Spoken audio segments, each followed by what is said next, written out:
प्यारे बच्चों नमस्कार। क्या हाल चाल, मजे में सभी। तो आप सभी का 11वीं क्लास कंप्लीट हो गया है और यानी आप 12th क्लास में आ गए हो। तो आज से अपन यहाँ शुरू करने जा रहे हैं आरबीएससी फिजिक्स क्लासेस के ऊपर आपके 12th फिजिक्स का चैप्टर नंबर फर्स्ट। इसमें इस बार आपके सिलेबस चेंज है, पिछली बार सिलेबस नहीं है, पार्ट 2 है। पिछली बार एक ही बुक थी, इस बार 2 बुक है और 2 बुक को मिला के 15 चैप्टर, कितने 15 चैप्टर है। चैप्टर पार्ट फर्स्ट में आपका 8 चैप्टर है और पार्ट सेकंड में आपका 7 चैप्टर, यानी 1 से 8 भाग फर्स्ट है और 9 से 15 आपका भाग सेकंड है। तो जैसे आपका जोश आज है लेक्चर फर्स्ट के लिए, चैप्टर फर्स्ट के लिए, वही जोश आपका चैप्टर 15 के लिए होना चाहिए। इस बार बोर्ड एग्जाम 2022 में जो आपका होना है उसको फोड़ना है। मिशन आपका 100/100 लाने। तो इसके लिए मेहनत करनी पड़ेगी, पढ़ना पड़ता है, बिना मेहनत के कुछ नहीं होता है, पढ़ना पड़ेगा और मेहनत आज से ही करनी। टाइम खराब बिल्कुल भी मत कीजिए, अभी लॉकडाउन का टाइम चल रहा है तो स्कूल जब भी खुले खुल जाएंगे, लेकिन अब आपको अपनी पढ़ाई ब्रेक बिल्कुल भी नहीं करनी है। आपको आज से, आज मतलब मैं आज वीडियो शूट कर रहा हूँ 4 जून 2021 से ही, मतलब जब भी आपको वीडियो या तो 5 कल सुबह तो आपको मिल जाएगा, आप मिल जाएगा, जो मिलेगा आपको मिल जाएगा, ठीक है। तो आपको आपकी पढ़ाई स्टार्ट बिल्कुल भी मतलब बंद नहीं करनी है, लग जाना है। टाइम खराब मत कीजिए, ये मेरा बोलना है। एंड टाइम वेस्ट मत कीजिए, यही मेरा बोलना है, यही मेरे सुझाव है बड़े भाई की तरह। तो देखिए चैप्टर आपका फर्स्ट है विद्युत आवेश तथा क्षेत्र, electric charges and field. Electric charge तो आपने 11वीं की फिजिक्स पढ़ी भी रखी है या हो सकता है आपने नहीं पढ़ी हुई, इस बार पिछले सेशन में टाइम थोड़ा सा कम मिला हो तो कोई दिक्कत वाली बात नहीं है। जो भी चीजें 12th में 11th की काम आएगी मैं आपको बताऊंगा, ये मेरी जिम्मेदारी कि जिस चैप्टर में कोई 11th की चीज काम आ रही है तो मैं उसको वहां पर आपको डिटेल से ढंग से एक्सप्लेन कर दूंगा कि ये 11th की बात है, ये अपने 12th में यहाँ काम आ रही है, देखिए ये ऐसा होता है। यानी आपने 11th की फिजिक्स नहीं पढ़ी है तो भी आपको 12th में कोई दिक्कत नहीं आने दूंगा, बस आप विश्वास कीजिए, ठीक है। तो स्टार्ट करें। देखिए विद्युत आवेश तथा क्षेत्र, देखिए इसको जो ब्रांच है इसको बोलते हैं इलेक्ट्रोस्टैटिक्स। किसमें आता है ये? इलेक्ट्रोस्टैटिक्स को हिंदी में बोलते हैं स्तर वैद्युतिकी। क्या बोलते हैं? स्तर वैद्युतिकी। तो ये क्या होता है? हेडिंग लाइए सबसे पहले स्तर वैद्युतिकी। क्या हेडिंग लाओगे? स्तर वैद्युतिकी। नाम बता रहा, स्तर मतलब रुका हुआ, वैद्युतिकी मीन्स कुछ विद्युत से रिलेटेड, चार्ज आवेश से रिलेटेड। तो ये क्या होता है इसके बारे में सबसे पहले पढ़ते हैं। Study of charge at rest. क्या बोला मैंने? Study of charge at rest, यानी इसको हिंदी में बोलते हैं आवेश का, आवेश व आवेश के गुणधर्मों का स्थिर अवस्था में अध्ययन स्तर वैद्युतिकी कहलाता है। लिखिए साथ साथ, नोट्स भी साथ साथ बनाइए। क्या है? आवेश, आवेश व आवेश के गुणधर्मों का, आवेश व आवेश के गुणधर्मों का स्थिर अवस्था में अध्ययन, स्थिर अवस्था में अध्ययन स्थिर वैद्युतिकी कहलाता है। स्थिर वैद्युतिकी कहलाता है। कोई इंग्लिश का मतलब देखा तो study of charge at rest, आवेश व आवेश के गुणधर्मों का स्थिर अवस्था में अध्ययन स्तर वैद्युतिकी कहलाता है। तो ये तो इसकी होगी परिभाषा, कहलाता है, ठीक है। कहलाती कर दीजिए, एक ही बात है। आवेश व आवेश के गुणधर्मों का स्थिर अवस्था में अध्ययन स्तर वैद्युतिकी कहलाती है। तो ये तो इसकी बात हुई परिभाषा की। चलिए कौन सी बात है? स्टडी, यानी देखो इसको 2 पार्ट है आपका चैप्टर फर्स्ट, ये इसको बोलते हैं इलेक्ट्रोस्टैटिक फर्स्ट, स्तर वैद्युतिकी फर्स्ट, और चैप्टर सेकंड में आपका इलेक्ट्रोस्टैटिक्स है, उसको बोलते हैं इलेक्ट्रो सेकंड बोलते हैं, ठीक है।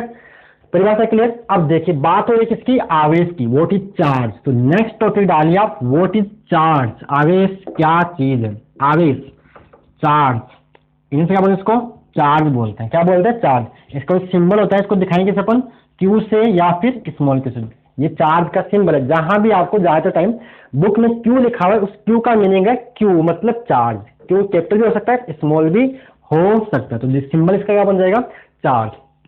अब चार्ज क्या होता है? तो देखिए आवेश मतलब पदार्थ का वह गुण, पदार्थ का वह गुण जो विद्युत या चुंबकीय क्षेत्र उत्पन्न करता है या इनका अनुभव करता है, आवेश कहलाता है। फील्ड, देखिए जब आप बचपन में से क्या करते थे, जब मान लो आप कभी स्कूल में बाहर बैठ के मिट्टी वगैरह में, तो आप ऐसे आपने बालों पे स्केल ली, ऐसे स्केल को रगड़ा, पेन को रगड़ा और रगड़ के आप मिट्टी के कण के पास या कागज के टुकड़ों के पास लेके जाते थे तो क्या होता था, कागज के टुकड़े या मिट्टी के कण वहां चिपक जाते थे।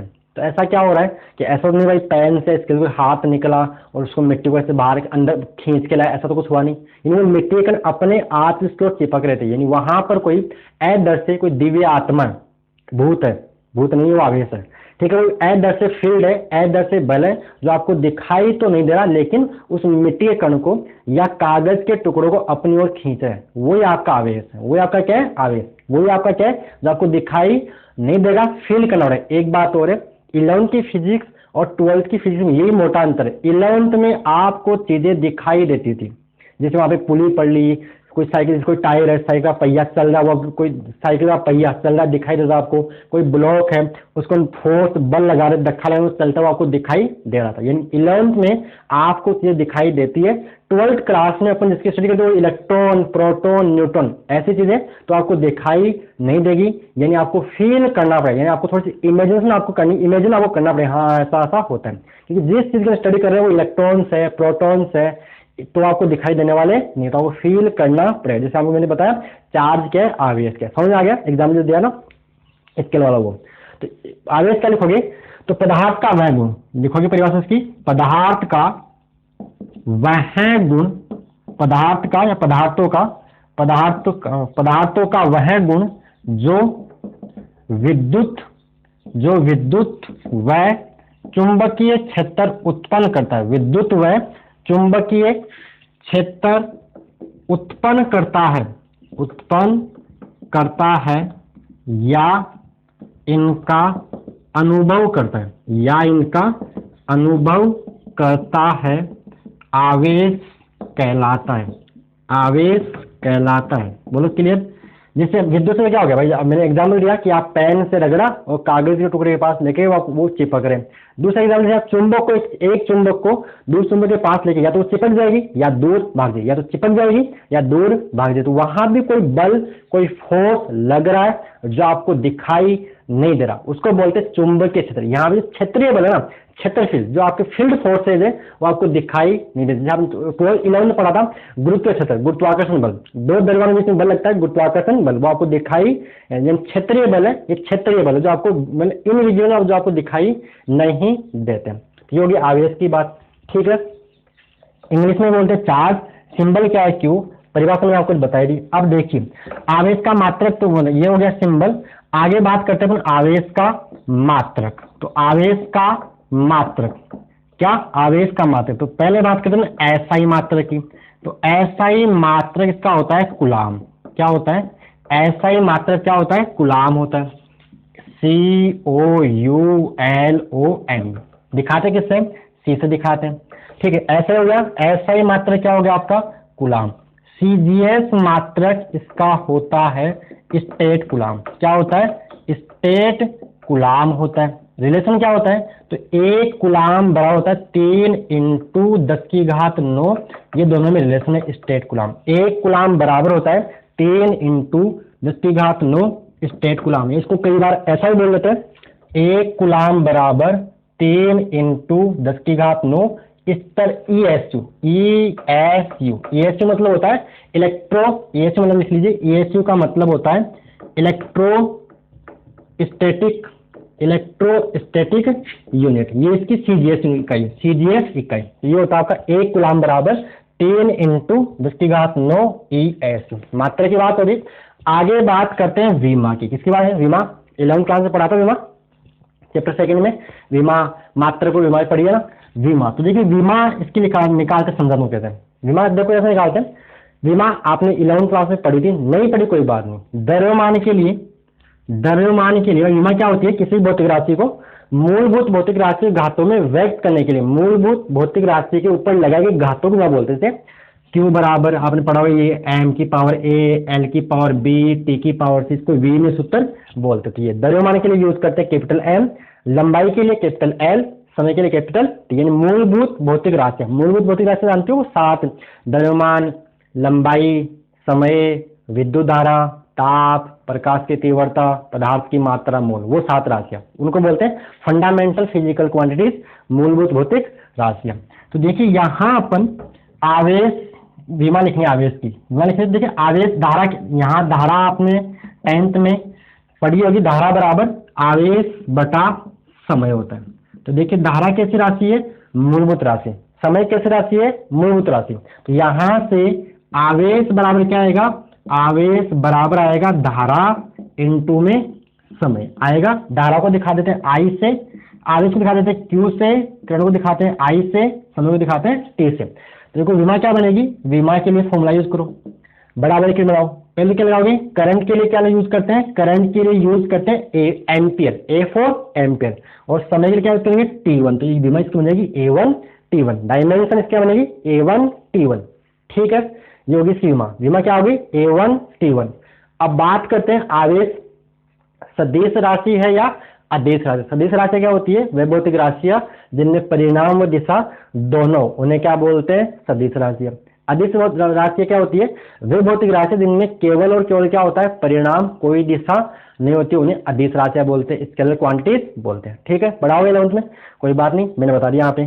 तो ये आवेश जो आपकी कैसी राशि है, आवेश, आगे लिखिए, आवेश आपकी कैसी राशि है, लिखो आवेश एक अदिश राशि, charge is a scalar quantity, लिख लीजिए आवेश एक अदिश राशि, charge is a scalar quantity, अदिश राशि। बोलो क्लियर यहां तक, आवेश कैसी राशि है, अदिश राशि है।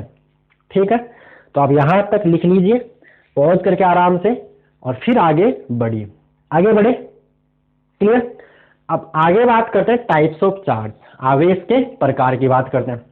यहां तक क्लियर है ना, लिख लिया यहां तक, चलिए इसको मैं यहां से उठा रहा हूं। तो आगे बात करते हैं टाइप्स ऑफ चार्ज, आवेश के प्रकार। तो देखिए आवेश दो प्रकार का होता है, कितने प्रकार का, दो प्रकार का, कौन कौन सा, धनावेश और ऋणावेश। तो आगे लिखिए आवेश के प्रकार, टाइप्स ऑफ चार्ज। तो देखिए आवेश दो प्रकार का होता है, कितने प्रकार का, साथ साथ में नोट्स बनाइए, पेन कॉपी साथ में लेके बैठिए, देखने से काम नहीं चलता है, लिखना पड़ता है, पेन चलाना पड़ता है।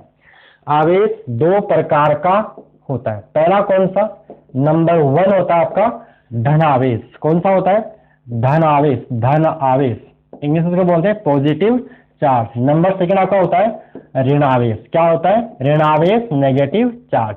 और धनावेश और ऋणावेश नाम बेंजामिन फ्रैंकलिन दिया था, आवेश को धनावेश और ऋणावेश नाम किसने दिया था, बेंजामिन फ्रैंकलिन ने दिया था, बेंजामिन फ्रैंकलिन ने दिया था। हालांकि नाम वगैरह नहीं पूछता, फिर भी आपको याद होना चाहिए, धनावेश और ऋणावेश नाम, आवेश को धनावेश व ऋणावेश नाम बेंजामिन फ्रैंकलिन ने दिया था। ठीक है, अब यहां बात करते, देखिए अगर पॉजिटिव चार्ज के पास, समझते हो, पॉजिटिव चार्ज के पास पॉजिटिव चार्ज रख दिया जाए तो इनके बीच में जो बल लगता है वो बल लगता है प्रतिकर्षण। चाहे नेगेटिव के पास नेगेटिव रख दो या पॉजिटिव के पास, समझ के, धनावेश के पास अगर धनावेश रखो या ऋणावेश के पास ऋणावेश रखो, तो जो फोर्स लगता है इनके बीच में वो लगता है प्रतिकर्षण का, रिपल्सन फोर्स। कौन सा, प्रतिकर्षण बल, फोर्स, रिपल्सिव फोर्स इनके बीच में एक्ट करता है। और अगर एक धनावेश के पास दूसरा ऋणावेश रख दे या एक ऋणावेश के पास दूसरा धनावेश रख दे, तो इनके बीच में जो बल होता है वो आकर्षण का होता है, अट्रैक्टिव फोर्स होता है, बिल्कुल आपकी तरह, इंसानों की तरह, बिल्कुल जैसे आपके पास, आप मान लो बस में या ट्रेन में जा रहे हो और आपके पास वाली खिड़की में तो थोड़ी बैठेगी, खिड़की में थोड़ी बैठेगा, पास वाली सीट के ऊपर कोई खूबसूरत सी या खूबसूरत सा बैठा है, तो आप भी उसकी तरह थोड़े से, है ना थोड़े से, समझ गए, थोड़े से। तो वही सेम इनमें भी होता है, बिल्कुल इंसान इनमें भी प्यार व्यार होता है। देखिए इनमें देखो, इनके बीच में क्या होता है, दुश्मनी, और इनके बीच में क्या होता है, प्यार व्यार, समझ गए, जैसे मेल फीमेल वाला यहाँ भी मामला चलता है। आगे बात समझे, तो यहाँ भी आप बोल सकते हो समान प्रकार के आवेश के बीच में दुश्मनी होती है, ये एक दूसरे को नहीं चाहते, ये एक दूसरे दूर भगाना चाहते, लेकिन इसके पास ये आ गया, हाँ भाई आ जा, इधर आ जा, है ना, ऐसे।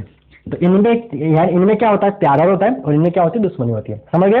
यानी अब बात क्या, काम की बात ये है, समान प्रकार के आवेश, लिखोगे नीचे, समान प्रकार के आवेश एक दूसरे को प्रतिकर्षित करते हैं, समान प्रकार के आवेश एक दूसरे को, लिख लीजिए, समान प्रकार के, लिखो आप, समान प्रकार के आवेश एक दूसरे को प्रतिकर्षित करते हैं, वह असमान आवेश एक दूसरे को आकर्षित करते हैं। ये आपको बात बतानी चाहिए, काम न्यूमेरिकल्स में बातें काम आती है। समान प्रकार के आवेश एक दूसरे क्या करते हैं, प्रतिकर्षण। जैसे ऐसा चुंबक होता है, अगर नॉर्थ के पास नॉर्थ लेके आओगे तो वो दूर भाग जाएगी, और नॉर्थ के पास अगर साउथ लेके आओगे तो वो चिपक जाती है। ऐसा चुंबक में भी होता है। तो ये बातें अपने आगे भी काम आएगी। वहां पर अपन ध्रुव के रूप में, नॉर्थ साउथ के रूप में बातें करेंगे। लिख लिया यहाँ तक। समान प्रकार के आवेश एक दूसरे को प्रतिकर्षित करते हैं, जबकि असमान आवेश एक दूसरे को आकर्षित करते हैं। अगर प्लस के पास प्लस रखा है, माइनस के पास माइनस रखा है, तो यहाँ पे दूर भाग जाएंगे। इसको बोलते हैं प्रतिकर्षण, दूर भाग जाना। और आकर्षण मतलब अट्रैक्ट होना, जैसे किसी खूबसूरत बंदी या बंदे की ओर आप। चलिए क्लियर यहाँ तक। तो ये आवेश के प्रकार की बात होगी। चलिए अब आगे बात करते हैं हम किसी वस्तु को आवेशित करेंगे कैसे, किसी वस्तु को आवेशित कैसे करेंगे, यानी आवेशित करने के तरीके क्या क्या हो सकते हैं। दूसरा और काम क्या, थोड़ा सा आपका काम ये भी है, यहां से पढ़ने के बाद आपको आपकी एनसीईआरटी की बुक भी पढ़नी है, ठीक है। थोड़ा वो भी आपको ये करने के बाद आपको जैसे लेक्चर हो गया उसके जस्ट बाद जितने टॉपिक आपने यहाँ कवर किए उनको आपको आपकी एनसीईआरटी बुक से पढ़ना, आपको समझ में आ जाएगा। मैं आपको तो इजी लैंग्वेज पढ़ा रहा हूँ, थोड़ी सी बुक की लैंग्वेज थोड़ी सी अलग होती है, तो वो आपको समझ में आ जाएगी। यहाँ समझ में आ गई, यानी एनसीईआरटी की बुक की रीडिंग भी आपको माननी है। तो आगे बात करते हैं आवेशित करने की विधियां, मेथड्स ऑफ चार्जिंग। आवेशित करने की विधियां, मेथड्स ऑफ चार्जिंग। तो देखिए आवेश होता है क्या, आवेश के लिए क्या होता है, या तो किसी वस्तु से आप इलेक्ट्रॉन बाहर निकाल दो या उसको इलेक्ट्रॉन दे दीजिए। इलेक्ट्रॉन को निकाल सकते, प्रोटॉन को नहीं निकाल सकते। क्यों निकाल सकते, देखिए मैं समझाता हूं एग्जाम्पल आपको। जैसे एग्जाम्पल पढ़ा हुआ 11Na23 पढ़ रखा है, 11 सोडियम 23। अगर मैं आपसे बोलूं इसका इलेक्ट्रॉनिक विन्यास होता है, इसमें कितने इलेक्ट्रॉन है, तो इसमें नंबर ऑफ इलेक्ट्रॉन की बात करते हैं 11 इलेक्ट्रॉन है।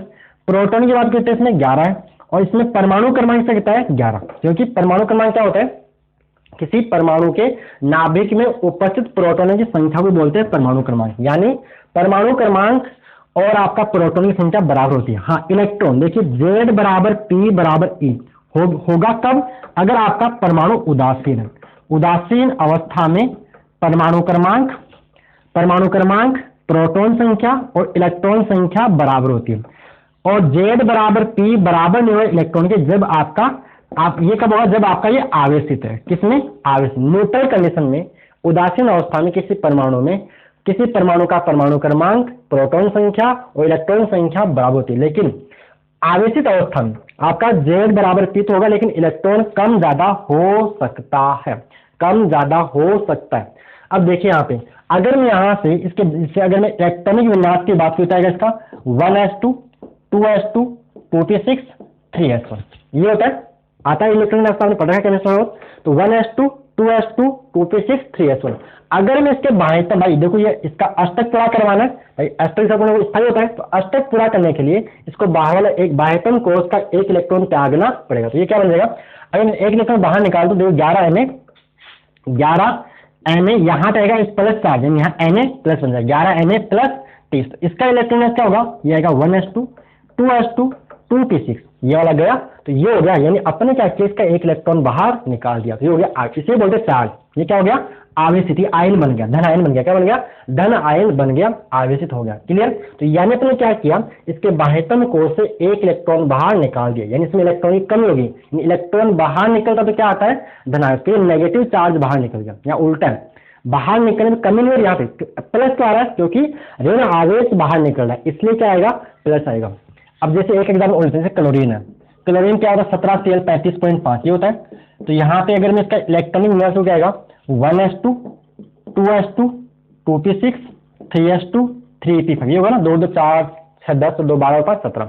अब देखिए इसका आपको अष्टक पूरा करना है, तो यहाँ 7 निकालने से बढ़िया एक इलेक्ट्रॉन ग्रहण कर ले, तो क्या होगा देखिए 17Cl माइनस बन जाएगा 35.5। इसका क्या बन जाएगा देखिए 1s2 2s2 2p6 3s2 3p6, यानी इसमें एक इलेक्ट्रॉन ग्रहण कर ले, ऋणावेश आ गया। इसे बोलते हैं आवेशित। यानी किसी भी वस्तु को, किसी बॉडी को चार्ज करने का तरीका होता है, या तो आप उससे इलेक्ट्रॉन निकाल लो या आप उसको इलेक्ट्रॉन दे दो। इतनी बात क्लियर। आवेशित करने का तरीका क्या है, या तो इलेक्ट्रॉन निकाल लो या इलेक्ट्रॉन दे दो। क्या प्रोटॉन निकाल सकते हैं, नहीं।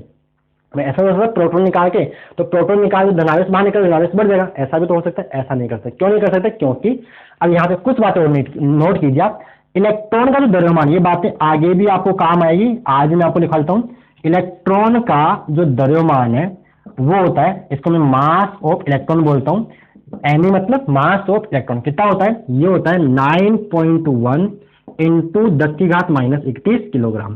प्रोटॉन का जो द्रव्यमान होता है, किसका लिख लो सारी बातें भी, प्रोटॉन का द्रव्यमान, मास ऑफ प्रोटॉन, M मतलब मास, T फॉर प्रोटॉन, M मतलब मास मतलब द्रव्यमान, इसका जो द्रव्यमान होता है वो होता है 1.67 इंटू 10⁻⁻27 किलोग्राम। और न्यूट्रॉन के द्रव्यमान की अगर बात कर ले, न्यूट्रॉन का जो द्रव्यमान है, मास ऑफ न्यूट्रॉन, वो होता है 1.674 आता है या 1.672 आता है, ठीक है, 1.672 कर लो या 1.674 कर लो, कोई बात नहीं, 10⁻27 kg होता है। आप ये तो बोल सकते हो इस बात तो कि मास ऑफ प्रोटॉन लगभग बराबर है मास ऑफ न्यूट्रॉन, उसको हम लेते हैं 1.67 इंटू 10⁻27 किलोग्राम लेते हैं। अब ध्यान से देखिए, इलेक्ट्रॉन और प्रोटॉन के द्रव्यमान में किसका द्रव्यमान ज्यादा है, इलेक्ट्रॉन का, -31 नहीं, माइनस में जितना बड़ा होता है उतना ही क्या होता है, छोटा होता है, बात क्लियर। तो यहाँ पे लगभग प्रोटॉन का द्रव्यमान इलेक्ट्रॉन के द्रव्यमान से लगभग 1000 गुना ज्यादा, मैंने 9.1 को 10 मान लिया तो 10⁻30 बन जाएगा, 10⁻27 बन जाएगा लगभग, आ रही बात समझ में। तो जो प्रोटॉन का द्रव्यमान है वो इलेक्ट्रॉन के द्रव्यमान से 1000 गुना ज्यादा, यानी प्रोटॉन भारी है तो बाहरी आदमी को उठाना मुश्किल होता है, आ रही बात समझ में। तो प्रोटॉन को अपन बाहर नहीं निकाल सकते, किसको निकालते हैं, इलेक्ट्रॉन को बाहर निकालते हैं। जो वस्तु इलेक्ट्रॉन त्यागती है वो धनावेशित हो जाती है, और जो वस्तु इलेक्ट्रॉन लेती है, ग्रहण करती है, वो ऋणावेशित हो जाती है। एक बात और यहाँ पे काम की, ऋणावेशित वस्तु का द्रव्यमान, ऋणावेशित वस्तु का द्रव्यमान धनावेशित वस्तु की तुलना में अधिक होता है, क्योंकि उसने इलेक्ट्रॉन ग्रहण कर लिया। जब एक इलेक्ट्रॉन जाएगा तो उसके ऊपर इतना द्रव्यमान चल जाएगा, उसके द्रव्यमान ज्यादा कोई बहुत डिफरेंस होता है, बहुत कम होता है। लेकिन अगर पूछ ले कि धनावेशित वस्तु और ऋणावेशित वस्तु में द्रव्यमान किसका ज्यादा होगा, तो ऋणावेशित वस्तु का द्रव्यमान धनावेशित वस्तु की तुलना में ज्यादा होता है।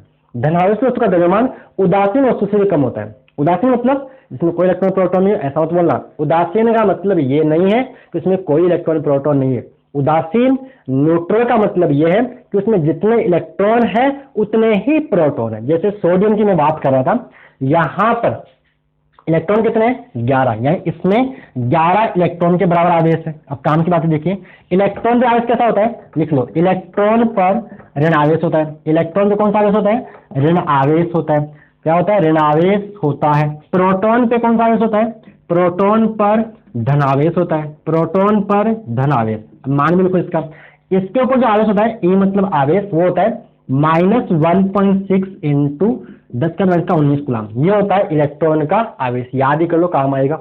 और प्रोटॉन पर भी आवेश इलेक्ट्रॉन पर आवेश के बराबर ही होता है, लेकिन इलेक्ट्रॉन पर होता है ऋणावेश और प्रोटॉन पर होता है धनावेश, यानी इतना ही चार्ज प्रोटॉन पे होता है, यानी यहां पे आएगा वो आएगा +1.6 इंटू 10⁻19 कूलम, ठीक है। यानी इलेक्ट्रॉन और प्रोटॉन पर आवेश परिणाम में बराबर होते हैं, लेकिन इलेक्ट्रॉन पर आवेश और प्रोटॉन पर धनावेश। तो उदासीन का मतलब होता है कि उस वस्तु में जितने इलेक्ट्रॉन है उतने ही प्रोटॉन है। तो नेट कितना होगा, 0 भाई, प्लस का 11 माइनस का 11 कितना होगा, 0 हो जाएगा। तो ये होता है उदासीन का मतलब। आई होप आपको इतनी बातें समझ में आई होगी, ठीक है। अब ये इलेक्ट्रॉन निकालना, ये लेन देन अपन कैसे कर सकते हैं, इलेक्ट्रॉन की लेन देन कैसे कर सकते हैं, चले आगे। तो इसी को बोलते हैं मेथड्स ऑफ चार्जिंग, आवेशित करने की विधियां। इतना क्लियर है, सारी बात लिखो, नोट्स में होनी चाहिए सारी बातें आपके पास। चलिए आगे बढ़ते हैं, समझ आगे इतनी बात है। यानी किसी भी वस्तु को आवेशित करने का तरीका है इलेक्ट्रॉन दो, इलेक्ट्रॉन निकालो। अब इलेक्ट्रॉन की लेन देन कैसे कैसे कर सकते हैं, कितने वो तरीके, वही बन जाएगा आपकी आवेशित करने की विधियां, मेथड ऑफ चार्जिंग। तो पहला ये जो तरीका अपन कर सकते हैं बाई फ्रिक्शन, घर्षण द्वारा। किसके द्वारा कर सकते हैं, घर्षण द्वारा कर सकते हैं, बाई फ्रिक्शन। इसमें क्या है देखिए, जब दो वस्तुओं को हम रगड़ते हैं, क्या करते हैं, इसे रगड़ते हैं, ऐसे रगड़िए, तो रगड़ने से क्या होगा, रगड़ो क्या हो रहा है, रगड़ो क्या हो रहा है, देख लो क्या हो रहा है, क्या हो रहा है, गर्म हो गया हाथ, तो गर्म हो गया, उससे क्या हो रहा है, हीट बन रही, क्या बन रही, हीट एनर्जी। तो उस हीट एनर्जी उष्मा को पाके इलेक्ट्रॉन एक वस्तु से दूसरी वस्तु में चल जाएगा। ये होता है, जब इलेक्ट्रॉन एक वस्तु से दूसरी वस्तु चल जाएगा तो वो हो जाएगा आवेशित, जिससे इलेक्ट्रॉन निकला वो बन जाएगी धनावेशित, और जिसमें इलेक्ट्रॉन गया वो क्या बन जाएगी, ऋणावेशित। तो ये होता है आपकी घर्षण द्वारा आवेशन। इसमें क्या हुए, जब दो वस्तुओं को आपस में रगड़ा जाता है, जब लिख लीजिए, जब दो वस्तुओं को आपस में रगड़ा जाता है तो उष्मा ऊर्जा के कारण इलेक्ट्रॉन एक वस्तु से दूसरी वस्तु में स्थानांतरित हो जाता है। इसे ही घर्षण द्वारा आवेशन कहते हैं। क्या लिखा आपने? जब दो वस्तुओं को आपस में रगड़ा जाता है तो उष्मा ऊर्जा के कारण इलेक्ट्रॉन का एक वस्तु से दूसरी वस्तु में स्थानांतरण हो जाता है। इसे ही घर्षण द्वारा आवेशन कहते हैं। फिर आगे हो गए, जो वस्तु इलेक्ट्रॉन त्यागती है वह धनावेशित हो जाती है, वह जो वस्तु इलेक्ट्रॉन ग्रहण करती है वह ऋणावेशित हो जाती है। क्लियर लिख लोगे? जो वस्तु इलेक्ट्रॉन त्यागती है वह धनावेशित हो जाती है, वह जो वस्तु इलेक्ट्रॉन ग्रहण करती है वो ऋणावेशित हो जाती है। ठीक है, आगे बढ़े, नेक्स्ट चले। तो आगे लिखोगे, ऋणावेशित वस्तु का द्रव्यमान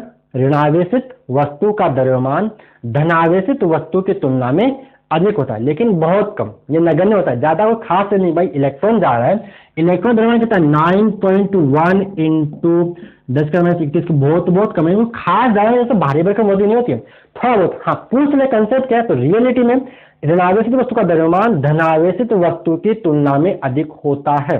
ये बात आपको ध्यान रखनी है। इतनी बात आपको समझ में आ गई।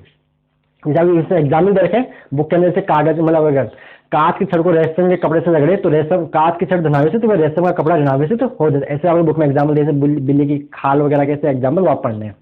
ठीक है, ये होगा घर्षण द्वारा आवेशन। नंबर 2 होता है चालन द्वारा। क्या होता है? चालन द्वारा, चार्जिंग मतलब बाई ये था चार्जिंग बाई फ्रिक्शन, इसे इंग्लिश में बोलते हैं घर्षण द्वारा को चार्जिंग बाई फ्रिक्शन। नंबर 2 आएगा आपका चार्जिंग बाई कंडक्शन। क्या आएगा? चार्जिंग बाई कंडक्शन, चालन द्वारा आवेशन। तो देख इसमें क्या होता है, समझाते पहले।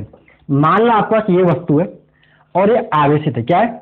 इसके मान लो आवेश है 1 2 3 4 5 6 7 8, ऐसे मान इसके ऊपर 8 कूलम आवेश है। ये मान लो आपकी आवेशित वस्तु, समझाएंगे फिर डायग्राम में समझा तो फिर बाद में लिखना आसान हो जाएगा। आवेशित वस्तु, और मान लो इसके पास कोई दूसरी अनावेशित वस्तु और है। इससे मान लो ये गोला ए, ये मान लो गोला बी, ये आपका क्या है? अनावेशित, ये आपका न्यूट्रल है, अनचार्ज है, अनावेशित वस्तु।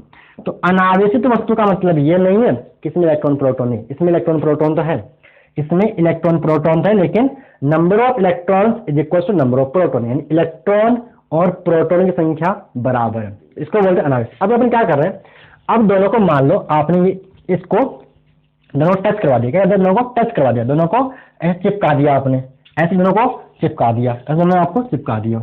आपने क्या किया, ये गोला ए था प्लस ये गोला बी था, जैसे हम चिपका तो क्या होगा, अब देखिए होता है कि समान प्रकार के आवेश एक दूसरे को प्रतिकर्षित करते हैं। पहले इसके पास ऑप्शन होता है, जैसे आप इस गोले को, ये भी चालक है, ये भी चालक होना चाहिए, लेकिन ये चालक, ये आपका इसको बोल दीजिए आपकी आवेशित चालक है, ये आपका आवेशित चालक है, और ये आपको मान लीजिए अनावेशित चालक वस्तु है।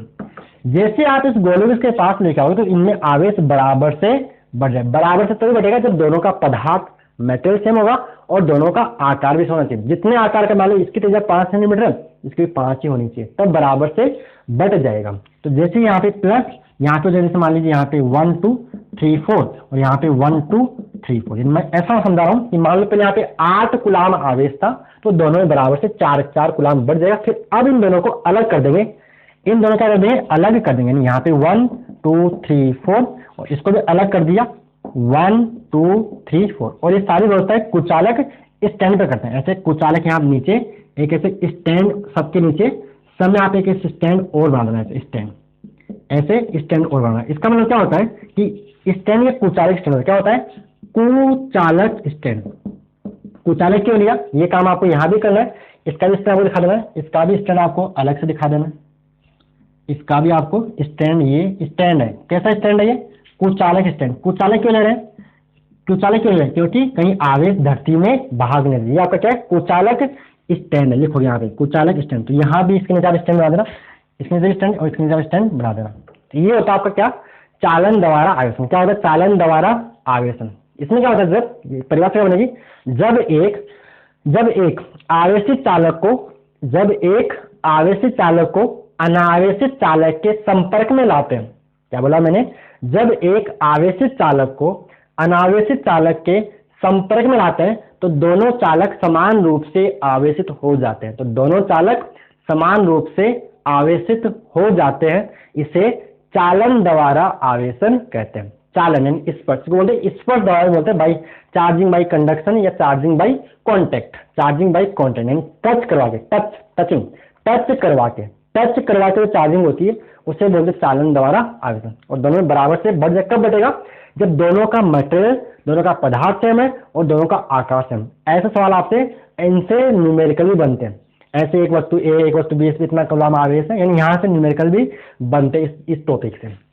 ठीक है, क्लियर? समझ में आ गया? लिख लोगे डायग्राम बना के कि वह प्रक्रिया या ऐसा जब एक आवेशित चालक को अनावेशित चालक के संपर्क में लाया जाता है तो दोनों चालक समान रूप से आवेशित हो जाते हैं, इसे चालन द्वारा आवेशन कहते हैं। इतनी बात क्लियर है? ठीक है, आगे बढ़े। नेक्स्ट आता है प्रेरण द्वारा आवेशन। प्रेरण द्वारा आवेशन ऐसा आपकी बुक में एग्जाम्पल दे रखा है, एग्जाम्पल नंबर पहला ये है, देखना हमारे बुक में। चलिए इसको आप कर रहे हैं, यहाँ से लिख लोगे इसके बारे में, लिख लोगे। नंबर 3 पे आता है आपका चार्जिंग बाई इंडक्शन। इसके द्वारा चार्जिंग बाई इंडक्शन, प्रेरण द्वारा आवेशन, प्रेरण द्वारा आवेशन। नंबर 3 लिखिए। नंबर 3 क्या होगा? प्रेरण द्वारा इस आवेशन। देखिए स्पीड की बात, हो सकता है वो स्पीड कम लग रही हो सकता है स्पीड आपको ज्यादा लग रही हो, तो आप स्पीड का कम ज्यादा कर सकते हो। आप 1.25, 1.50, 1.75 इंटू 2 में भी आप देख सकते हो। इंटू में नाचूंगा ऐसे ऐसे है ना। समझ आएगी क्या बोला? अगर स्पीड कम लग रही है तो आप स्पीड कम ज्यादा कर सकते हो। चलिए आगे बात समझ में। अब आगे आता है प्रेरण द्वारा आवेशन। इसमें क्या होता है? इसमें अपने को टचिंग की, वस्तु को टच करवाने की जरूरत नहीं पड़ी, बिना टच के आंखों में इशारा हो गया। ठीक है, आगे बात समझ, यानी आपको टच करवाने की जरूरत नहीं पड़ी, बिल्कुल आंखों में। समझाते कैसे? यहाँ पे क्या होता है, एक होती है मान लो आपके पास ये अनावेशित वस्तु, क्या है ये? मान लीजिए पहले आपके, चलो मान लीजिए आपकी ये अनावेशित वस्तु है। क्या है? अनावेशित चालक है। ठीक है, अनावेशित मतलब इसमें नंबर ऑफ इलेक्ट्रॉन बराबर है किसके? Number of proton. इलेक्ट्रॉन संख्या बराबर है प्रोटॉन संख्या के। अब क्या किया अपन ने इसके पास एक अपन लेके आ गए, कौन? एक इसके पास मान लिया अपन ने एक छड़ लेके आ गए, जो मान लो पहले से क्या है, जो मान लो पहले से क्या माने इसको, पहले से मान ऋण आवेशित है। क्या है? ऋण आवेशित है। क्या मान लिया? ये आपकी ऋण आवेशित छड़ इसके पास लेके आ गए, लेकिन टच नहीं करवाए। अब होगा क्या? इसमें उदासीन थी तो इलेक्ट्रॉन प्रोटॉन तो थे लेकिन बराबर थे। अब होगा क्या? जैसे ऋण आवेशित इसके पास में लेके आओगे तो आप जानते हो समान प्रकार के आवेश एक दूसरे को प्रतिकर्षित करते हैं। तो इलेक्ट्रॉन थे, इस भाग के इलेक्ट्रॉन यहाँ आ जाएंगे, दूर भागेंगे, और यहाँ जो प्रोटॉन थे धनावेश था उसके पास में आ जाए, जो कि विपरीत प्रकृति के आवेश एक दूसरे को आवेशित करते हैं। ऋणावेश दूर भाग जाएगा और धनावेश के पास में आ जाएगा। ठीक है, अब क्या करेंगे अपन? अब इसको अपन कर देंगे अर्थिंग। क्या कर देंगे? अर्थिंग समझते हो? किसी भी वस्तु को धरती से कनेक्ट करना। ऐसे एक गड्ढा खोद के एक प्लेट अपन डाल देते हैं, मकानों में भी काम करते हैं, भू संपर्कित बोलते हैं, अर्थिंग बोलते हैं, भू संपर्कित बोलते हैं। तो क्या करें इसको अपन? इस बॉडी को अपन धरती से कनेक्ट कर देंगे, यानी ऐसे इसको ग्राउंड से, ये ग्राउंड का, ये धरती माता का सिंबल होता है, इसको धरती से कनेक्ट कर दिया, ये आपका क्या हो गया? इसको बोलते हैं भू संपर्कित। क्या कर दिया इसको अपन ने? भू संपर्कित, धरती से इसको कनेक्ट कर दिया। तो होगा क्या? ये जो ऋणावेश है वो पृथ्वी में चल जाएगा। ये ऋणावेश इलेक्ट्रॉन पृथ्वी में चल जाएंगे। अब क्या करेंगे अपन? अब इस छड़ को बिठा देंगे। अब इस छड़ को मतलब इसको अर्थ में उठा देंगे। छड़ पास में भी, छड़ अभी भी पास में, अर्थ में उठा दिया। अभी देखिए ऋणावेश तो यहाँ से, यानी ये भाग तो इलेक्ट्रॉन तो धरती में चल जाएंगे, लेकिन धनावेश अभी भी इसके पास ही रहेगा। अभी लास्ट में क्या करते हैं अपन? लास्ट स्टेप में अपन इस छड़ को भी हटा देंगे, इस छड़ को भी, ऋणावेश छड़ को भी हटा देंगे। तो ये अब देखिए अब क्या होगा? इतने देर तो इस छड़ ने इसको खींच रखा था। अब क्या होगा? ये आवेश प्लस तो समान प्रकार के आवेश एक दूसरे को प्रतिकर्षित, समान प्रकार के आवेश दूर भागना चाहते हैं। तो होगा क्या? ये बराबर से आवेश यहाँ पे आवेश हो जाएगा। एक खास उदाहरण देखिएगी, जब आपने यहाँ पे नेगेटिव छड़ ली, ऋणावेश छड़ लिए, तो यहाँ पर क्या आ रहा है? यहाँ पर धनावेश आ रहा है। यानी पर्यावरण में हमेशा विपरीत प्रकृति का आवेश उत्पन्न होता है। जो आप छड़ लोगे, जैसे अगर मान लो ये पूछ लें, अगर आप इस वस्तु को ऋणावेशित करोगे, इस वस्तु को ऋणावेशित करने के लिए आपको छड़ को कैसे लेनी होगी? छड़ आपको धनावेशित लेनी पड़ेगी। देख लीजिए, अगर आप ऋणावेशित छड़ लिए तो यहाँ पे क्या आ रहा है? धनावेश आ रहा है। ऐसे ही अगर इसको ऋणावेशित करना है तो यहाँ आपको धनावेश छड़ लेनी पड़ेगी। तो ऐसा आपकी बुक में भी एक सवाल भी रखा है, तो वो सवाल आपको ना एग्जाम्पल नंबर, मेरे को याद है, एक पहला एग्जाम्पल ये वाला आपका है। ठीक है, समझ में आगे बात क्लियर है। अब बात परिभाषा कैसे लिखोगे, लिखना कैसे एग्जाम में मान लो जाए, कैसे लिखोगे कि वह प्रक्रिया जिसके द्वारा बिना किसी संपर्क के, वह प्रक्रिया जिसके द्वारा एक अनावेशित वस्तु पर, वह प्रक्रिया जिसके द्वारा अनावेशित वस्तु पर बिना संपर्क के, अनावेशित वस्तु पर बिना संपर्क के विपरीत प्रकृति का आवेश उत्पन्न कर दिया जाए। वह प्रक्रिया जिसके द्वारा अनावेशित वस्तु पर बिना संपर्क के विपरीत प्रकृति का आवेश उत्पन्न कर दिया जाए, प्रेरण द्वारा आवेशन कहलाता है। प्रेरण द्वारा आवेशन कहलाता है। बात क्लियर? तो ये बात लिख लोगे और नीचे डायग्राम बना लेना। यहीं पर दूसरा काम और करना, अगर इसी को आपको क्या करना है? धनावेशित करना है, तो क्या करोगे? यहाँ लोगे प्लस, यहाँ क्या लोगे? प्लस। तो यहाँ क्या आएगा? माइनस। यहाँ क्या बनेगा? प्लस।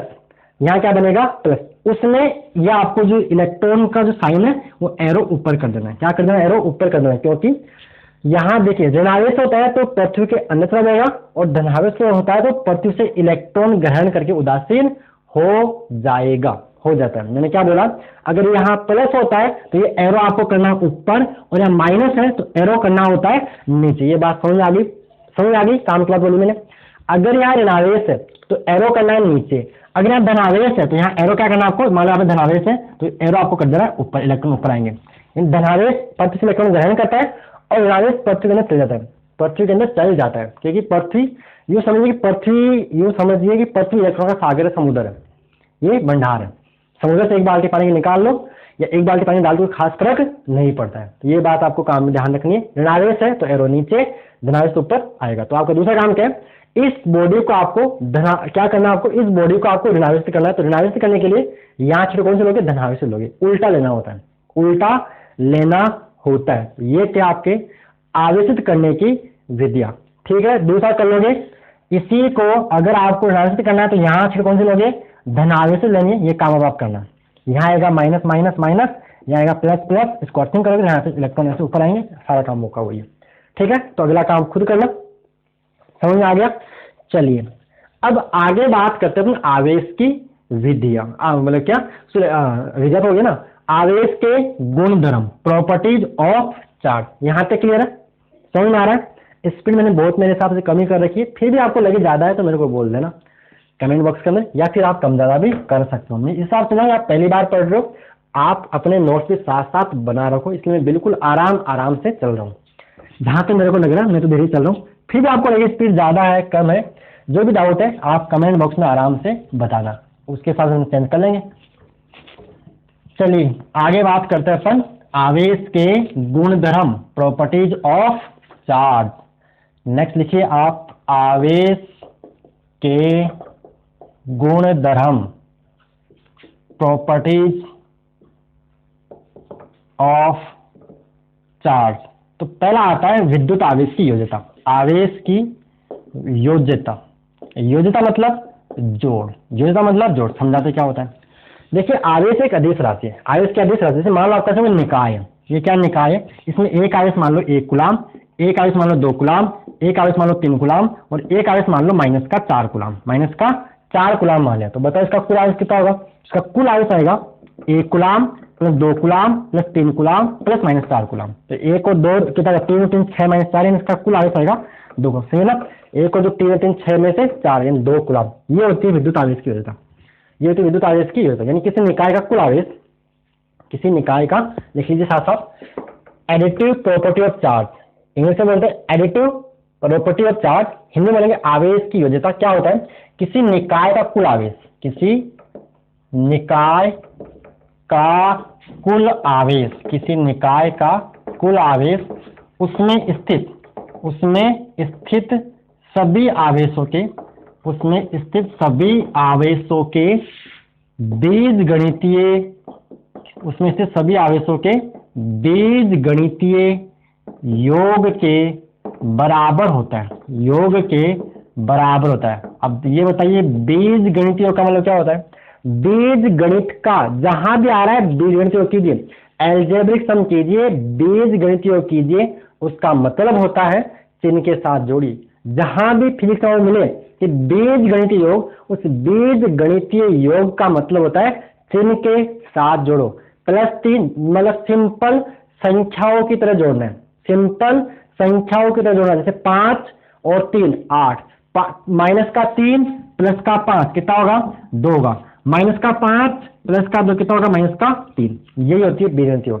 तो इसे बोलते हैं विद्युत आवेश की, मतलब आवेश की योज्यता। किसी निकाय का, किसी सिस्टम का, किसी निकाय का कुल आवेश, किसी निकाय का कुल आवेश, विलगित बोलोगे इसको, किसी विलगित निकाय को, किसी विलगित निकाय का, विलगित मतलब दुनिया से अलग थलग, अकेला, किसी विलगित निकाय का, आइसोलेटेड सिस्टम का, किसी विलगित निकाय का कुल आवेश, यहां से गणना विलगित होता, किसी विलगित निकाय का कुल आवेश, उसमें स्थित सभी आवेशों के बीजगणितीय योग के बराबर होता है।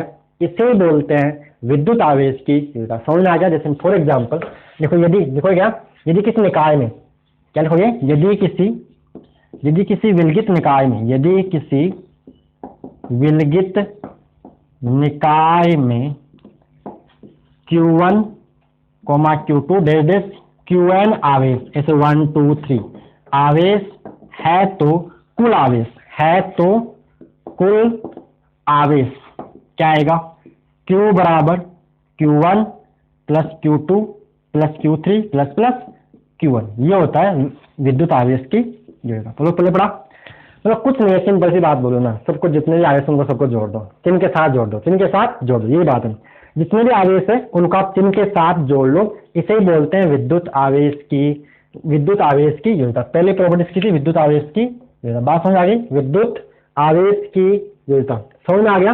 जैसे एग्जाम्पल के लिए, जैसे एग्जाम्पल, यदि किसी निकाय में 1 coulomb, 2 coulomb, 3 coulomb, -3 coulomb, minus का प्लस का 7 कूलाम, तो कुल क्या होगा? तो जो यूनिट आएगा वो आएगा 1 + 2 + -3 प्लस का 7। देखिए कितना आएगा? 1 और 2 3, ये 3 गेट 7 कूलाम, यहाँ से आंसर आपको मिल जाएगा। कई बार देखो यहाँ पे ऐसा आता है माइक्रो कूलाम, जैसे 20 माइक्रो कूलाम, 30 माइक्रो कूलाम और माइनस का 40 माइक्रो कूलाम। तो माइक्रो का मतलब होता है, ये भी ध्यान रखो, माइक्रो दिखाते हैं म्यू से, इसका मतलब 10⁻⁶। मिली कहीं आ जाए तो मिली का दिखाते स्मॉल m से, इसका मतलब 10⁻3। ये भी आप बात पे आपको ध्यान रखनी, ठीक है? विद्युत आवेश की वजह क्लियर है। आगे बढ़े तो नेक्स्ट प्रॉपर्टीज की आती है नंबर 2 पे। यहां से साफ कर दूं, हो गया यहां तक, हटा दो इसको मैं यहां से। आगे देखिए नंबर 2 आता है विद्युत आवेश का संरक्षण। क्या आएगा? विद्युत आवेश संरक्षित है, बुक में लिखा हुआ है विद्युत आवेश संरक्षित है। तो नंबर 2 जो प्रॉपर्टी है वो इसकी होती है विद्युत आवेश का संरक्षण, कंजर्वेशन ऑफ इलेक्ट्रिक चार्ज, यानी विद्युत आवेश संरक्षित राशि। ऐसा बुक में लिखा, मैं इसको लिख रहा हूँ विद्युत यानी आवेश का संरक्षण, आवेश संरक्षण, ये लिखा हूं मैं। तो देखिए क्या होता है, विद्युत आवेश क्या है? विद्युत आवेश को न तो उत्पन्न कर सकते हैं, लिखोगे इसके अंदर, विद्युत आवेश को न तो उत्पन्न कर सकते हैं, और न ही नष्ट, इसको केवल एक वस्तु से दूसरी वस्तु पर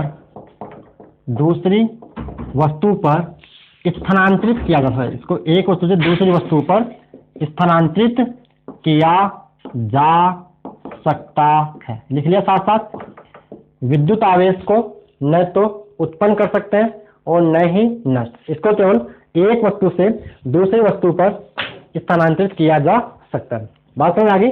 विद्युत आवेश एक कैसी राशि है? संरक्षित राशि। इसको अपन ना तो उत्पन्न कर सकते हैं, ना बिगाड़ सकते हैं, ना बना सकते हैं।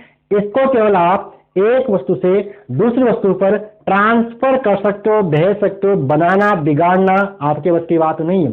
ये कैसी राशि है? कंजर्व राशि है, संरक्षित राशि है। कैसे संरक्षित राशि है, ठीक है। जैसे एग्जाम्पल की बात करें, जैसे हमारे एग्जाम्पल होता है, जैसे मान लो 90 92 यूरेनियम 208, जिसको तोड़ते हैं तो ये देखो टूटा 90 thorium 234 plus 2He4 alpha particle. तो देखिए यहाँ पर शुरू में आज कितना है, शुरू में आज कितना है, इसमें देखो जितना, इसमें कितने इलेक्ट्रॉन है? 92 इलेक्ट्रॉन। तो यहाँ पे जो आवेश है वो 92 इलेक्ट्रॉन के बराबर। क्यू मतलब चार्ज, आई मतलब इनिशियल, इनिशियल चार्ज वो 92 इलेक्ट्रॉन के बराबर यहाँ आवेश है। किसके बराबर? 92 इलेक्ट्रॉन के बराबर आवेश है। अब यहाँ देखिए फाइनल चार्ज, अंतिम आवेश कितना है?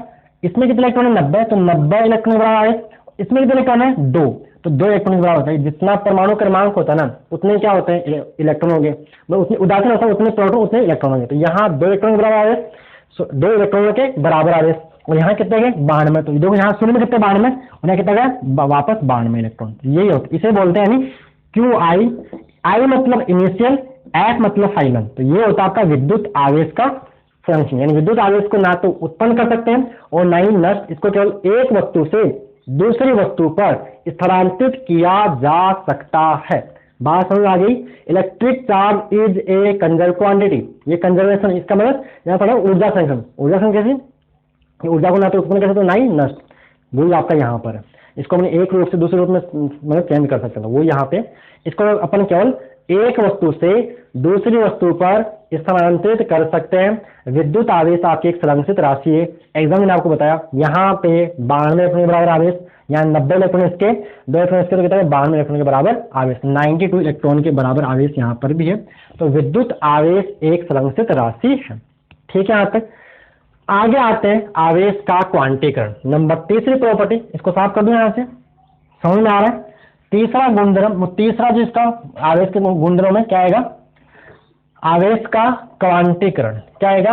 आवेश का क्वांटीकरण। यानी आपका बुक में लिखा हुआ है आवेश क्वांटीकृत राशि। किस राशि? क्वांटीकृत। आवेश का क्वांटीकरण। क्वांटीकरण वाला ये होता है कोई भी भौतिक राशि, कोई फिजिकल, कोई भौतिक राशि जिसका आदान प्रदान सतत ना होकर विलिप्त हो टुकड़ों में, उसे बोलते हैं क्वांटीकृत राशि। यानी जो जैसे लगातार ऐसे कुछ जाए, कुछ ऐसे ऐसे कुछ जाए, टुकड़ों में जाए, उसे बोलते हैं क्वांटीकृत राशि। क्वांटीकृत राशि, और जितना एक बार में जा सकता है उसे बोलते हैं उस भौतिक राशि का क्वांटा। क्या बोलते हैं? उस भौतिक राशि का क्वांटा बोलते हैं। जितना एक बार में जा सकता है उसे बोलते हैं भौतिक राशि का क्वांटा। यानी किसी भौतिक राशि का आदान प्रदान, लेन देन लगातार ना होकर, सतत ना होकर, टुकड़ों में कुछ जाए, उसे बोलते हैं क्वांटीकृत राशि। और जितना न्यूनतम जा सकता है एक बार में, उसे बोलते हैं उस भौतिक राशि का क्वांटा। क्या बोलते हैं? क्वांटा। तो आपका विद्युत आवेश भी एक क्वांटीकृत राशि। कैसी राशि है? क्वांटीकृत राशि। यानी विद्युत आवेश का भी जो आदान प्रदान है, लेन देन है, वो एक फिक्स अमाउंट होता है, एक फिक्स अमाउंट में होता है। और फिक्स अमाउंट होती है चार्ज ऑन इलेक्ट्रॉन पर आवेश। यानी किसी वन वस्तु जो आवेश का स्थानांतरण है हमेशा इलेक्ट्रॉन पर आवेश के पूर्ण गुणज के रूप में होता है। इसे बोलते हैं अपन आवेश का क्वांटीकरण। मतलब एक वस्तु से दूसरी वस्तु में इलेक्ट्रॉन जाएगा तो या तो 1 इलेक्ट्रॉन जाएगा, या 2 इलेक्ट्रॉन जाएगा, या 3 इलेक्ट्रॉन जाएगा, या 4 इलेक्ट्रॉन जाएगा, या 5 जाएगा। आएगा भी तो 1, जाएगा भी 2। ऐसा नहीं कि 1.5 electron, 1.5 electron, 2.5 electron, 60 electron, 4.5 electron, 5.5 electron, ऐसे इलेक्ट्रॉन का संभव नहीं है। यानी आएगा तो पूरा आएगा, जाएगा तो क्या जाएगा? आधा अधूरा इलेक्ट्रॉन न तो आता है न जाता है। इसे बोलते हैं विद्युत आवेश का क्वांटीकरण। बात सुना गई? आएगा तो पूरा आएगा, जाएगा तो पूरा जाएगा, आधा अधूरा इलेक्ट्रॉन ना तो जाएगा और ना ही आएगा ना ही आएगी। ये वाली बात है। आगे बात समझ आ गई बात? क्वांटीकरण आ गया कि आवेश का एक वस्तु से दूसरी वस्तु पर आवेश का स्थान हमेशा इलेक्ट्रॉन पर आवेश न्यूनतम कितना हो सकता है? तो न्यूनतम जा सकता है इलेक्ट्रॉन पर आवेश के बराबर। इसे बोलते हैं आवेश का क्वांटा। क्या बोलते हैं? आवेश का क्वांटा जो चार्ज ऑन इलेक्ट्रॉन पर जो आवेश है उसे बोला जाता है आवेश का क्वांटा ऑफ चार्ज। जो बोलते हैं तो कम से कम किसी वस्तु में जो आवेश का स्थान इलेक्ट्रॉन पर आवेश के बराबर हो सकता है, कम से कम, ज्यादा फिर एक इलेक्ट्रॉन, 2 इलेक्ट्रॉन, 3 इलेक्ट्रॉन, 4 इलेक्ट्रॉन। तो यहाँ पर मान लो ये वस्तु थी, ये वस्तु ए है, ये वस्तु बी है, यहाँ से मान लो ये इलेक्ट्रॉन जा रहे हैं 1 2 3 4, पता नहीं, मान लो यहाँ से एन इलेक्ट्रॉन चले गए, मान लो यहाँ से इसके ऊपर एन इलेक्ट्रॉन चल गए, तो इसके ऊपर कुल आवेश कितना हो जाएगा, तो इसके ऊपर कुल आवेश हो जाएगा Q बाई, एक होगा तो एक इलेक्ट्रॉन गया तो एक इलेक्ट्रॉन बराबर आवेश, 2 इलेक्ट्रॉन गए तो 2 इलेक्ट्रॉन बराबर आवेश, 3 इलेक्ट्रॉन गए तो 3 इलेक्ट्रॉन बराबर आवेश। मान लो यहाँ पे एन गए, एन समझ सिंपल, 10 500 जो भी 10 लाख 20 लाख, तो यहाँ पे जो कुल आवेश होगा वो Q बराबर एन। तो यह आपका पहला एक फॉर्मूला मिला आपको, Q बराबर एन ई, Q बराबर एन ई। ये होता है किसी वस्तु पर कुल आवेश, जहां पर एन क्या है, एन बराबर है +-1 +-2 +-3 एंड सो ऑन। एन यहाँ पे एक इंटीजर है, एन एक पूर्णांक है, एन क्या है, अगर एक इलेक्ट्रॉन गया तो यहाँ पे Q का, Q मतलब चार्ज, Q मतलब आवेश, एक इलेक्ट्रॉन गया है तो एक इलेक्ट्रॉन बराबर आवेश होगा, 2 इलेक्ट्रॉन गए तो 2 ही आएगा, 2 इलेक्ट्रॉन बराबर आवेश, 3 इलेक्ट्रॉन ग्रहण किए या 3 इलेक्ट्रॉन जो ग्रहण करेगी वो क्या होगी, ऋणावेशित, और जो त्यागेगी वो क्या बन जाएगी, धनावेशित, +2 या -2। आ रही बात समझ में आ गई, क्या लिखोगे, क्या लिखोगे, लिखोगे यहाँ पे ऐसा लिखना है कि एक वस्तु से, लिखो यहाँ पे, एक वस्तु से दूसरी वस्तु पर, एक वस्तु से दूसरी वस्तु पर इलेक्ट्रॉनों का स्थानांतरण, एक वस्तु से दूसरी वस्तु पर इलेक्ट्रॉनों का स्थानांतरण, एक वस्तु से दूसरी वस्तु पर, ऐसा लिखो, एक वस्तु से दूसरी वस्तु पर आवेश का स्थानांतरण, आवेश का स्थानांतरण, आवेश का स्थानांतरण इलेक्ट्रॉन पर, ई माइनस मतलब इलेक्ट्रॉन पर आवेश के पूर्ण गुणज के रूप में होता है, पूर्ण गुणज के रूप में होता है, पूर्ण गुणज के रूप में होता है, इसे आवेश का क्वांटीकरण कहते हैं, इसे आवेश का क्वांटीकरण कहते हैं। यानी कम से कम कितना जा सकता है, एक इलेक्ट्रॉन के बराबर आवेश जा सकता है या आ सकता है। बात समझ आ गई,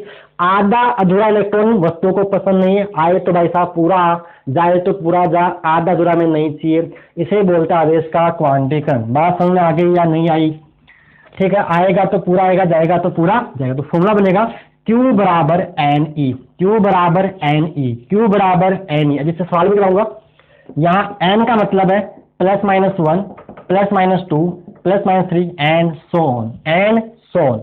ई का मतलब यहाँ पे है, ई का मतलब है इलेक्ट्रॉन पर आवेश, ई का मतलब यहाँ पे क्या है, इलेक्ट्रॉन पर आवेश, जो कितना होता है, जो होता है आपका, ई का मतलब 1.6 × 10⁻19 कूलम। परिणाम की बात करें जैसे माइनस होता है, अगर मोड ऑफ ई, मोड का मतलब क्या होता है, परिणाम होता है इसका 1.6 × 10⁻19 कूलम। और क्यों यहाँ पे क्या है, क्यों यहाँ पे आवेश है, चार्ज। तो ये आपको मिला पहला फॉर्मूला, Q बराबर एन ई, Q बराबर एन ई, Q बराबर एन ई, जहां पे Q क्या है, आवेश है, एन क्या है, नंबर ऑफ इलेक्ट्रॉन है, इलेक्ट्रॉन्स है, कितने इलेक्ट्रॉन गए, एन यहाँ पे क्या है, एन का मतलब ये भी है नंबर ऑफ इलेक्ट्रॉन्स, इलेक्ट्रॉन्स की संख्या, इलेक्ट्रॉनों की संख्या की, एक गया या 2 गए या कितना आया है, कितना गए, इलेक्ट्रॉनों की संख्या, एक गए कि 2 गए, इलेक्ट्रॉनों की संख्या। बोलो क्लियर हो गई, बात समझ आ गई। तो ये था आपका यहाँ तक। अब अपन यहाँ पे लास्ट में 1-2 सवाल भी कर लेते हैं, जिससे आपका थोड़ा सा कंसेप्ट न्यूमेरिकल्स का भी सही रहे। जो अपन ने पढ़ा उसको अपन 1-2 न्यूमेरिकल लगा लेते हैं। चलिए स्टार्ट करें, यहाँ तक क्लियर। उसके बाद लेक्चर एंड करेंगे और उसके बाद पढ़ेंगे कुलाम का नियम, जो बाद में पढ़ेंगे अगले लेक्चर के। तो यहाँ अपन लास्ट में जाते 1-2 सवाल और कर लेते हैं। बात पहले पढ़ रही है, समझ में आ रहा है, बिल्कुल आराम से अपन बिल्कुल धीरे धीरे चले। स्पीड कम है तो आप ज्यादा कर सकते हो, या मेरे को बोल रहा मैं ज्यादा कर लूंगा मेरी। ओके चलिए आगे बढ़े। तो पहला सवाल, सवाल नंबर 1 है, एक कूलाम आवेश में, एक कूलाम आवेश में इलेक्ट्रॉनों की संख्या ज्ञात कीजिए। एक कूलाम आवेश में इलेक्ट्रॉनों की संख्या ज्ञात कीजिए, ये सवाल है। एक कूलाम आवेश में इलेक्ट्रॉनों की संख्या ज्ञात कीजिए, करेक्ट। तो देखिए आपको दिया क्या है, दिया क्या आपको, दिया है आपको एक कूलाम आवेश, यानी Q का मान आपको दिया है, Q का मान आपको दिया है कितना, एक कूलाम। पूछ क्या रहा है, इलेक्ट्रॉन की संख्या, किसका मान पूछ रहा है, n का मान पूछ रहा है। तो n आपको निकालना है, n आपको निकालना है। जानते क्या आप, Q बराबर क्या होता है, n। क्यू बराबर क्या होता है एन ई, क्यू बराबर क्या होता है एन ई, तो एन बराबर क्या आएगा क्यू बटा ई। ए को नीचे लाओ, क्यू का मान कितना है रखो, क्यू का मान कितना है 1 कूलम, ए का मान तो बोलेगा नहीं, ए का मान याद कर लो, ए का मान याद कर लो कितना होता है 1.6 इंटू 10⁻⁹ तो लिखो यहाँ पे 1.6 इंटू 10⁻⁹ गुलाम, गुलाम से गुलाम गया तो क्या बचेगा 1/1.6, इस 10 के 19 को ऊपर ले जाओ तो क्या बनेगा 10 की घात 19 बन जाएगा। अब देखिए 16 से यानी यहाँ से एक पॉइंट आउट तो ऊपर 10 लग जाएगा और एक जीरो इसको ले लो तो 16 बटे में 10 का 18 आएगा। समझ आगे, यहाँ से 10 में उठाया ऊपर जीरो लगा दिया और एक 10 इसका काम में ले लिया तो यहाँ ये 18 बन जाएगा। अब 100 के अंदर 16 का भाग दोगे तो आएगा 6.25 इंटू 10 के 18 इलेक्ट्रॉन। तो एक कूलम आवेश में इतने इलेक्ट्रॉन होते हैं, कितने इतने इलेक्ट्रॉन होते हैं 6.25 इंटू 10 के 18 इलेक्ट्रॉन होते हैं, कितने एक कूलम आवेश में इतने इलेक्ट्रॉन होते हैं। क्लियर, ठीक है। एक सवाल और करें तो देखिए आगे नेक्स्ट अगला सवाल देखिए, सवाल नंबर 2, इसको हटाता हूं यहां से।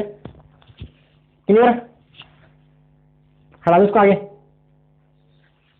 आगे देखिए नेक्स्ट अगला सवाल, ये सवाल नंबर, ये समझ आ गया ना, क्यू का मान दिया था, एन निकाला था, क्यू बराबर एन ही फॉर्मूला होता है, तो एन बराबर क्यू बटा ई, क्यू का मान 1 कूलम और ई का मान तुम्हें याद है कितना होता है 1.6 इलेक्ट्रॉन पर आवेश का मान याद कर लो 1.6 इंटू 10 की घात -19 कूलम होता है।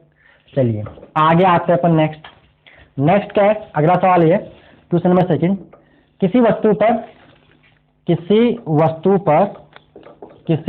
पर -50 कूलम आवेश है, -50 क्या बोले -50 माइक्रो कूलम आवेश है। तो अब देखिए आवेश किसमें माइनस में, इलेक्ट्रॉन ज्यादा हो गए, ऋणावेश का मतलब इलेक्ट्रॉन ज्यादा हो गया, धनावेश मतलब इलेक्ट्रॉन की कमी और ऋणावेश मतलब इलेक्ट्रॉन की अधिकता। तो किसी वस्तु का पर -50 माइक्रो कूलम आवेश है तो इसमें सामान्य अवस्था से कितने इलेक्ट्रॉन अधिक है, सामान्य अवस्था से कितने इलेक्ट्रॉन अधिक है, यही बात होगी। तो देखिए इस बार क्यू का मान क्या दिया है -50 माइक्रो कूलम और ई का एन का मान अपने को निकालना है। तो क्यू बराबर देखो समझ आ रही है ना, वस्तु पर जो आवेश है कितना है -50 माइक्रो कूलम और पूछ क्या है सामान्य अवस्था से वस्तु में कितने इलेक्ट्रॉन अधिक है, ई माइनस मतलब कितने इलेक्ट्रॉन अधिक है। सवाल क्या लिखोगे, किसी वस्तु पर -50 माइक्रो कूलम आवेश है तो इसमें सामान्य अवस्था से कितने इलेक्ट्रॉन अधिक है, ये सवाल है। तो आपको देखो क्या दिया है, क्यू का मान दिया है, अधिक मतलब ऋणावेश से ज्यादा होगा, तो कितने ज्यादा है वो आपको बताने हैं। तो एन का मान निकालना, तो क्यू बराबर एन ई, तो एन बराबर क्यू बटा ई। अब परिणाम की बात करो तो 50 माइक्रो कूलम, तो देखिए 50 माइक्रो का मतलब होता है 10⁻⁶ कूलम और यहाँ पर क्या करें अपन, इसको अपन थोड़ा सा ऐसा करो 80 माइक्रो कूलम, इससे थोड़ी कैलकुलेशन आसान रहेगी, हो जाएगी, इससे कोई फर्क नहीं पड़ेगा, डेटा है ठीक है। अब नीचे आएगा 1.6 इंटू 10⁻⁹ कूलम आएगा, कूलम से कूलम चला गया तो क्या देखिए 80 ऊपर लगा दो, यह आपका 0 बन जाएगा और यहाँ पे 16 इंटू में 10⁻⁶ प्लस का 19, कैसे आया समझ में, -6 ऊपर जाएगा प्लस का 19 बन जाएगा और यहाँ पे 0, यहाँ से 10 में उठाओगे तो ऊर 10 में एक 0 लग जाएगा, तो ये हो गया 16। तो 16 कितना होता है 50 इंटू में 10⁻⁶ और प्लस का 19 कितना बनेगा 13। तो यहाँ आएगा ये 5 इंटू 10⁻14 इलेक्ट्रॉन, इतने इलेक्ट्रॉन ज्यादा 5 इंटू 10⁻14 इलेक्ट्रॉन ज्यादा है। ठीक है, तो एक सवाल ये हो गया, एक सवाल और करवा देते हैं, बोलो क्लियर यहाँ तक। चलिए नेक्स्ट अगला सवाल देखिए, इसको रब कर दूं, हटा दें यहाँ से इसको। अगला सवाल देखिए, अच्छा उठा लिया, अगला सवाल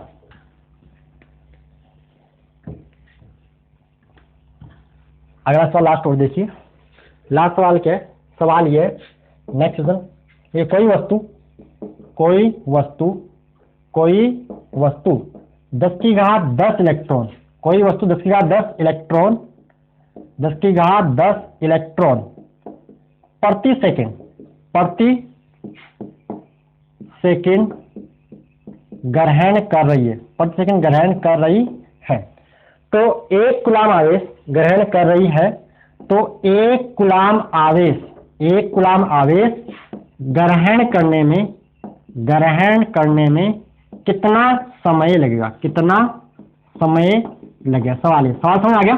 कोई वस्तु है वो 10 की घात 10 इलेक्ट्रॉन प्रति सेकंड ले रही है, यानी किसी वस्तु को 10 का 10 इलेक्ट्रॉन दे रहे हैं, इलेक्ट्रॉन दे रहे इसको, ऐसे उसको 10 का 10 इलेक्ट्रॉन दे रहे हैं, 1 सेकंड में उसको 10 का 10 इलेक्ट्रॉन दे रहे हैं, तो कितने टाइम में, कितने समय में, यानी 1 कूलाम आवेश ग्रहण करने में उसको कितना टाइम लगेगा, तो देखिए यहाँ पे सॉल्व करें सोल्यूशन देखिए इसका। देखिए 1 सेकंड में जो आवेश, 1 सेकंड में आवेश कितना होगा बताओ भाई। 1 सेकंड में आ रहे 10 का 10 इलेक्ट्रॉन आ रहे हैं।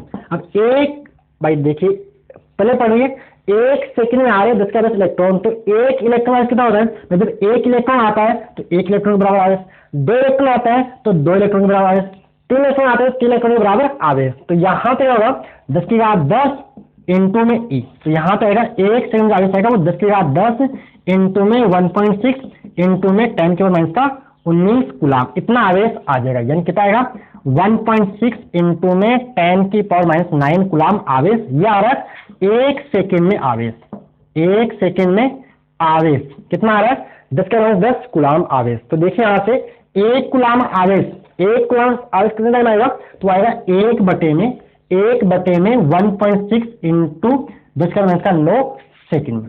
पहले पड़ेगा भाई 1 सेकंड में आवेश कितना आ रहा है 1.6 इंटू 10 के पावर 19 कूलाम। तो यहाँ से देखिए 1 कूलाम में कितना होगा, तो 1 कूलाम निकाल इसको नीचे भाग दिया, ये क्या आएगा सोल्व करें इसको, तो ये आएगा 10 की घात 19 बटे में 1.6 सेकंड आएगा। अब आपको चेंज करना है, देखिए इसको सोल्व करना, चेंज में करेंगे इसको आप।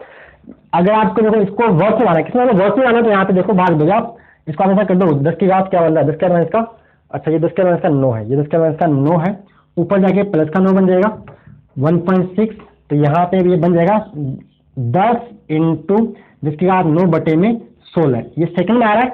अब इसको दिन में वर्ष में चलेगा, नीचे कर देगा 60 इंटू 24 इंटू 365, ये आपका आंसर वर्ष में आएगा। सोल्व करने में लगभग मेरे हिसाब से 20 यानी 19.5 के आसपास लगभग 20 वर्ष इसका आंसर आएगा। पहले पड़ गया, मैंने सेकंड से ईयर में चेंज किया था, ऐसा आपकी बुक में सवाल देखा एनसीईआरटी के अंदर, उसमें 10 के आप 9 इलेक्ट्रॉन रखे, मैंने 10 के आप 10 कर दिए, इतना चेंज किया, थोड़ा चेंज कर दिया। बुक में एग्जाम्पल नंबर दूसरा या तीसरा यही है, 10 की घात 9 ले रखा, मैंने 10 के 10 कर दिया। ऐसे आप इसको कर सकते, ये आपके सवाल थे। आई होप आपको सब कुछ समझ में आएगा। फिर भी कोई डाउट रहती है, कोई दिक्कत वाली बात नहीं, हो सकता है रह जाए कुछ डाउट, तो आप आराम से कमेंट बॉक्स में बोलना, मैं आपको समझा दूंगा। इसके बाद अपने लेक्चर सेकंड स्टार्ट करेंगे, जिसमें दूसरा लेक्चर उसमें कूलाम का नियम और उसके सारे न्यूमेरिकल सोल्व आराम से अच्छे से सवाल करेंगे, बुक के भी करेंगे और बाहर से भी अच्छे सवाल अपन करेंगे, जो नीट जेईई सवाल वो भी अपने यहाँ पे टच करने की कोशिश करेंगे। ठीक है, तो ये था, कैसा लगा कमेंट बॉक्स में बिल्कुल बताना। अच्छा लगा है तो चैनल को लाइक कीजिए, वीडियो को लाइक कीजिए, चैनल को सब्सक्राइब कीजिए और अपने दोस्तों के साथ भी शेयर कीजिए। ठीक है, और जो जोश आज आपके पास है लेक्चर फर्स्ट में, वही जोश चैप्टर 15 तक रहना चाहिए, क्योंकि इस बार बोर्ड एग्जाम फोड़ना है, 2022 100 बाई 100 को लेके आने हैं। ठीक है, ओके प्यारे बच्चों, धन्यवाद।